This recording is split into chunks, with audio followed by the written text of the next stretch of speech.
আসসালামু আলাইকুম। দেখতে পাচ্ছেন আমার সামনে শরীফ অ্যাগ্রোভেটের 2026 সালের ব্ল্যাক শাহিওয়াল কালেকশন। এটার ওজন আছে 750 কেজির মতো। দেখতে পাচ্ছেন সুঠাম দেহের একটি কালো শাহিওয়াল। আজকে আমি আপনাদেরকে কিছু সুঠাম শাহিওয়াল দেখাবো কালো রঙের। চলেন আরেকটা গরু দেখানোর চেষ্টা করি। মাশাল্লাহ, আমার সামনে এই যে দেখতে পাচ্ছেন আরেকটি ব্ল্যাক কালো শাহিওয়াল গরু। এটাও কিন্তু 700 কেজি প্লাস এটার ওজন। এগুলো কিন্তু সব 26-এর ঈদ কালেকশন। চলেন আরেকটা গরু দেখাই।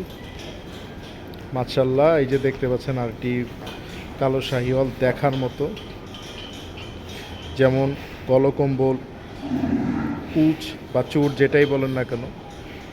মাশাল্লাহ, ঈদে কিন্তু কাস্টমারদের চাহিদার শীর্ষে থাকে কিন্তু এই শাহিওয়াল জাতের গরু। তো মাশাল্লাহ দেখতে পাচ্ছেন এটার ওজনও 700 কেজি প্লাস। মাশাল্লাহ। তো যারা যারা শাহিওয়াল জাতের গরু মোটা তাজাকরণ করতে চান, অবশ্যই আপনারা কিন্তু গরুগুলোর পায়ের সাইজ, গলকম্বল, কারণ শাহিওয়াল গরুর সৌন্দর্যই কিন্তু এগুলো। তো এগুলো মাথায় রেখে আপনারা সুন্দর সুন্দর গরু ক্রয় করে মোটা তাজাকরণ করতে পারেন। আজকের মতো এখানে বিদায় নিচ্ছি। আল্লাহ হাফেজ।